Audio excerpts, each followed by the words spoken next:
مننه د ستاسې افغاني احساس نه. د افغانستان بچیانو، زمونږ بچیانو، زمونږ ورونو، اتل قهرمانانو، الله تعالی دې تاسې ته د دې ملي احساس اجر درکړي. الله تعالی دې تاسې د جنګي بدر مجاهدینو سره په هغې دنیا کې راوچت کړي.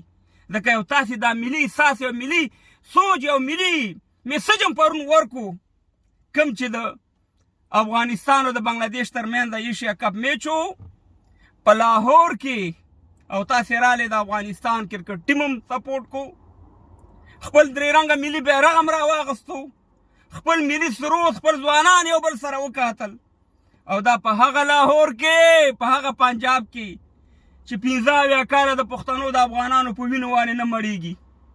د بابړې نه نیولې تر سواته، د سوات نه نیولې تر وزیرستانه، د وزیرستان نه نیولې تر کابل جانه زمونږ وینې وسکلې.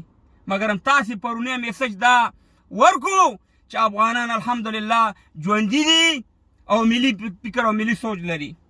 تاسې د افغانستان درې رنګه ملي بیرغ چې تاریخي بیرغ دی، د 40 میلیونو افغانانو بیرغ دی، ملي سرود هم وغږو. دا یو ډیر زبردست میسج دی زما ځوانانو. دا یو عظیم جهاد دی، او د دې درې رنګه بیرغ چې څوک خلاف وي، هغه هم د اسلام خلاف دی، هم د افغانانو خلاف دی. ځکه په دې کلمه لیکل شوې، او دا د افغانانو د افغان ملت بیرغ دی. او چې دا څوک نه مني، موږ یې نه منو. شکر دی چې زموږ ځوانان، زموږ بچیان شته دي، او په تاسې باندې موږ ویاړ افتخار کوو. دا بیرغ به انشاءالله زموږ د افغان ملت بیرغ و، درې رنګه ملي بیرغ، او دا به انشاءالله تر قیامته پورې وي. ژوندي دې وئ تاسې. مننه خپل د ښکته پښتنو افغانانو نه کوو چې دلته راغلې زموږ سره د افغانستان ملي کرکټ ټیم سپورټ کو. ډېره مننه تاسې نه کوو، او ډېره آینده کې هم ستاسې نه مننه کوو. زمونږ ورونه استئ، ځکه چې تاسې هغه پښتانه چې د افغانستان په ورانولو باندې خفه کېږئ، په آبادولو باندې خوشحالېږئ، یو جهان مننه ده نه کوو.